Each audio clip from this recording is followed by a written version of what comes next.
All right, let's we'll get going here.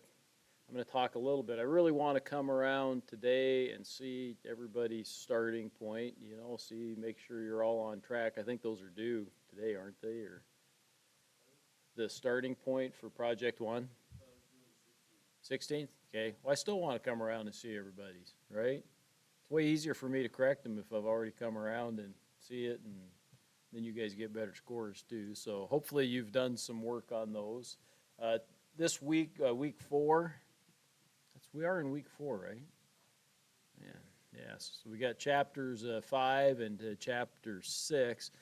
Chapter 5 gets into some different things. The first one's break even point, and I'm going to tell you from an old banker's perspective, I loved break even points.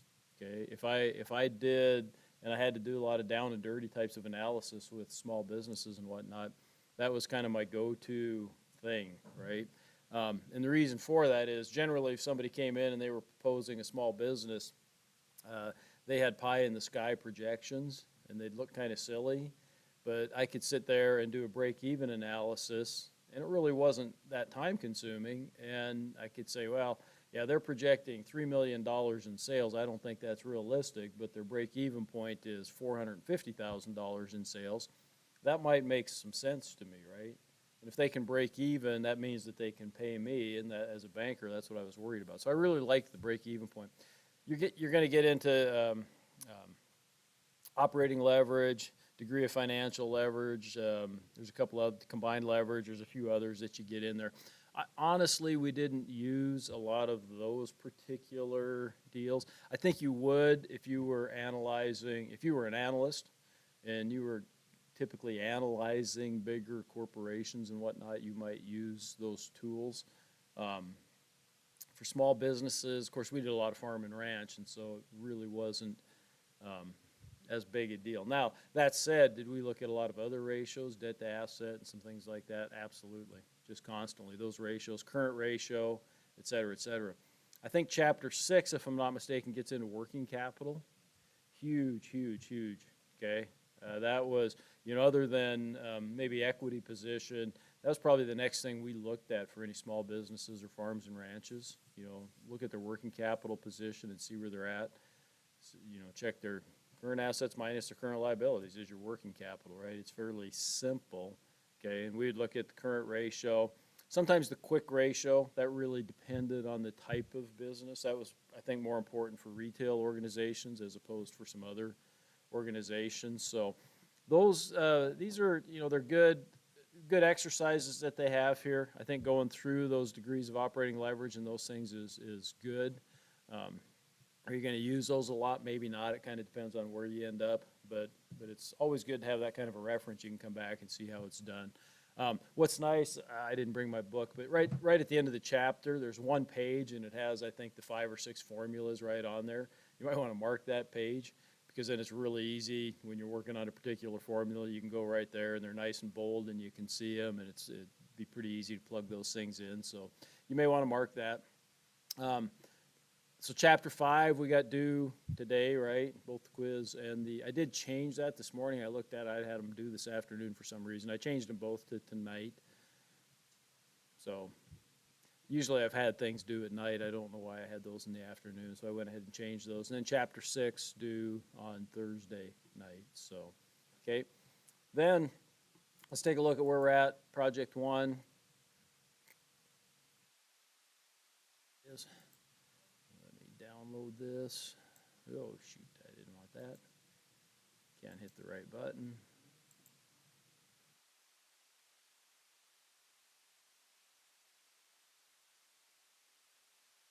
We've gone through the starting point. We expect that to be completed this week, right? What's that? Thursday? Did I go through it last Thursday? I might have, yeah. Okay, you can go to, I'll show you here. I should have a video right there. Okay, so under Project 1 over here, and then you scroll down and you should get to this video, and so you can go through that. Okay, you may want to do that today and get a little work on it since it is going to be due. And it's a relatively short video, 10 minutes, something like that maybe.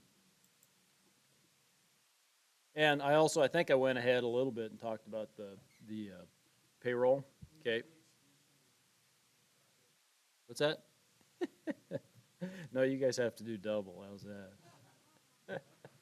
I want two separate businesses.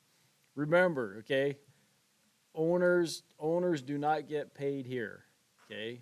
You do not get paid a wage or a salary.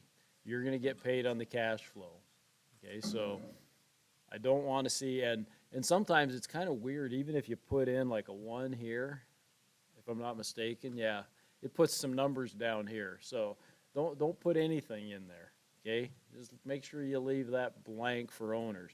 And again, that's a teaching moment, because if you're a small business other than a C corporation or an S corporation, okay, so other than a corporation, you pay taxes on the profit or loss of the business, okay?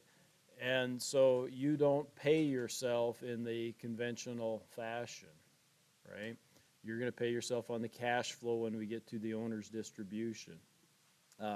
Full-time, part-time employees, kind of self-explanatory. Again, if you got a full-time employee, you know, you're going to pay them $10 an hour.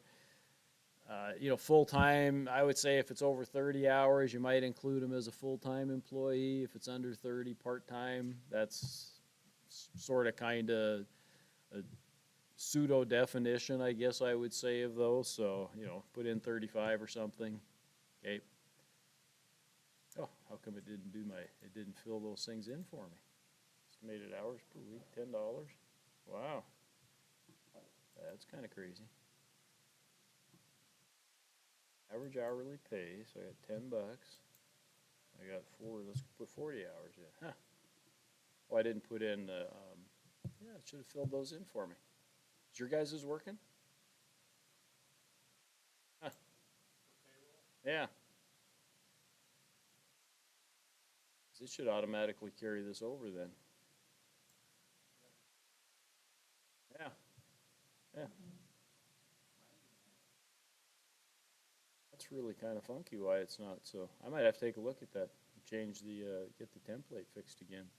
It says equal E9, so it should just come right here. C9 times B9 times 52 divided by 12. Huh. Take a look at that. Okay, I'll look at it anyhow when I'm done here. So, again, the thing to watch on your payroll for years 2 and 3 here. This is kind of goofy on the formulas. Sorry, I have insisted I'm going to fix this, but then I've also insisted I was going to retire, and I haven't got that done either. So this needs to be consistent. So if you have full-time employees and part-time employees, you got to make sure that it's consistent with these top 4 down here, right? So I'd make them all, to me, a 20% raise is quite a raise. That'd be nice if we could do it, but you know, I'd make them all whatever amount that you want to make it, and just make sure that it's consistent then. And same thing over here. 30% is a big raise. If you don't want to give your employees that big of a raise, gosh, 20% one year and 30% the next year, that's a pretty good raise, right? So you may want to change these, and if you do, that's fine.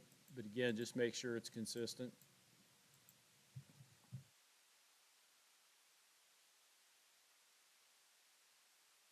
Okay. Otherwise, your Social Security is going to go up more than your wage, and that just wouldn't be correct. Then operating expenses is the other next thing that's going to come due. Okay. These are your monthly expenses. Just think those through a little bit.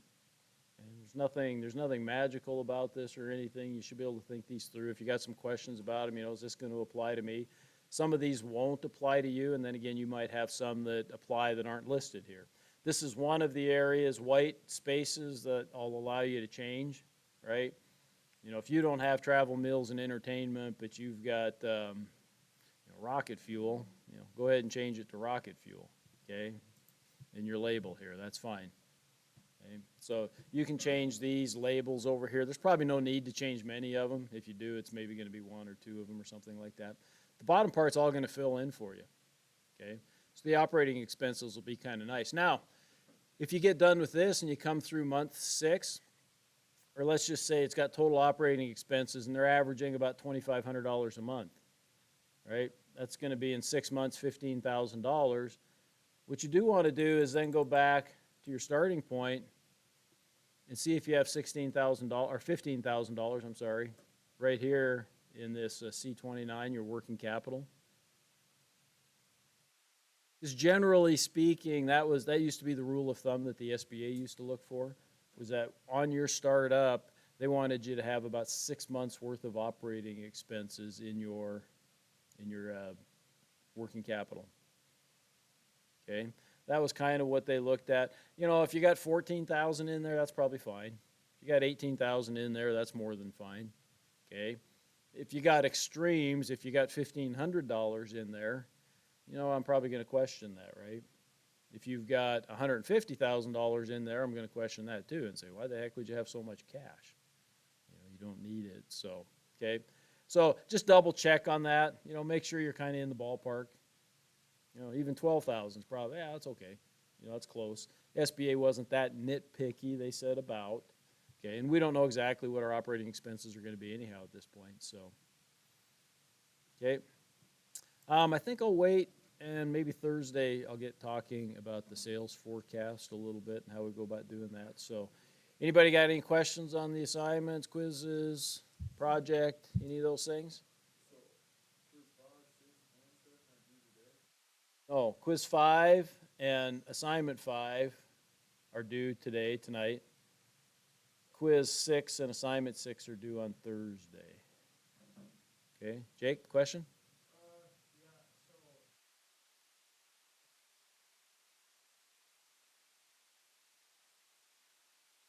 Yeah.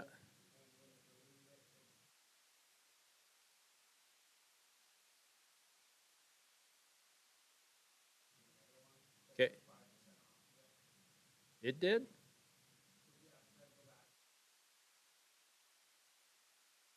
Yeah. Uh,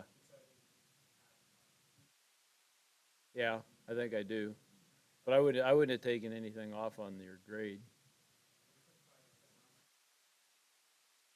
Are you sure it did, or did you miss a question or two? I'll come take a look at it. You and I can take a look at that and make sure that's okay.